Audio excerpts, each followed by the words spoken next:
Your journal can be accessed by going onto your Onefile homepage and selecting on the Learning Journal button. This will load up a page which looks like this. On Onefile, there is really only two places where you can upload documents or files. There is your Learning Journal and there is your portfolio of evidence, which is accessed by uploading an assessment. There is a key difference between the two, and it's important you understand what information goes into your journal and what information gets added to your portfolio. Your journal is like a learning diary or a learning journal where you document all of the training and learning which has taken place. And it's largely a reflective exercise where you outline and identify any training which you have completed and you reflect upon what you have learned. Whereas your portfolio of evidence is a place for holding your assessments. So when you upload something as an assessment, what you're saying is, I am competent at performing that task in the workplace to a good standard. Whereas when you're entering a reflection into your journal, what you're saying is, I have learned a little bit about this task, but I'm not necessarily competent at it yet. Best practice is to include a weekly journal entry which outlines your main highlights at work that week and what you have learned from those, and also to outline the training which you have completed in the workplace that week, and to reflect on what you have learned from completing that training. Activities which last longer than perhaps an hour, you may wish to create a separate journal entry to record that individual training activity, and then at the end of the week with your weekly entry you can summarise all of the little bits of training which you've completed here and there. Examples of individual entries might be independent study, attending a classroom training session or a workshop, watching online videos, or having some sort of formal training shadowing session with a colleague. Whereas in the weekly entry, you'd like to collate and summarise all of the little bits of learning that you've done throughout the week to reflect on it as a whole. It's important if you're doing both types not to double count. To create a journal entry, give the journal a title. Let's say we're doing a weekly journal entry to collate all of the hours that we've spent learning in the workplace.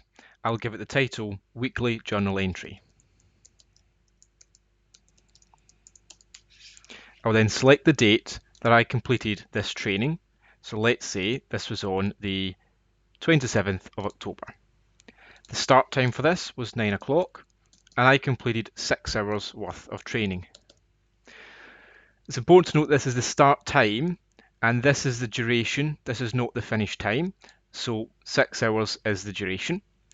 And we'll select the category as, let's have a look,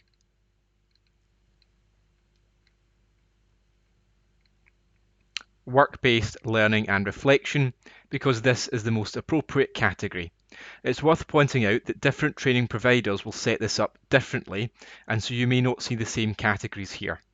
It's best to simply select the category that's most appropriate for the type of learning that you completed, but it is the best fit, and you'll often find that there are gaps between the categories that are set up. We also want to check that the off the job button is ticked so that these 6 hours is added to the off the job timesheet. If this entry clashes with another entry, because you've already done a journal entry at the same date and time as this one, then it will clash and Onefile will wipe the information that you've typed into this form. So always fill out the top half of this form first to ensure that there isn't any clashes before you spend time typing in your reflection. Then you can start by outlining the information about the learning activities that you've completed. So the best practice for your journal structure is to outline what you learned, how you learned it, and how you might use that information in the future.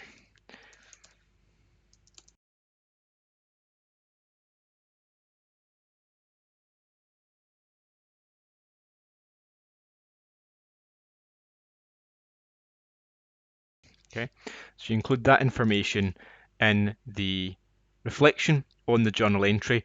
It is important to have a fairly detailed reflection, but you don't have to put a lot of effort and time into these reflections. As long as you're covering what you learned, how you learned it, and how you'll use that knowledge in the future, or that skill in the future, that would be absolutely fine for a journal entry. You can also upload any relevant files by selecting Choose File, or you can drag and drop files into this area to attach them to the journal entry. You can link this journal entry to the knowledge, skills and behaviours that make up your apprenticeship standard by selecting on the criteria button here. This is best practice because for an entry to count as off-the-job training, it must be relevant to your knowledge, skills and behaviours. So essentially what you're doing is linking this entry to the knowledge, skills and behaviours to say that it is connected. Don't be too concerned about this though. If you get it slightly wrong, it doesn't matter too much. It's what you think that you've covered with this journal entry. I know that in particular at the beginning of an apprenticeship, this can be quite intimidating, but you will pick up the KSBs as you progress through the qualification. So this learner's completing the procurement apprenticeship. So select on their apprenticeship standard, and you can see you've got the knowledge, skills and behaviours here. So let's just tick a few. Let's say this journal entry covered these points here, so tick them. And let's say it also covered a few skills. So select the drop down and select a few skills, and then we'll select link. And you'll see that that now has linked those KSBs to this journal entry. Once you're ready to create the entry, select the Create button.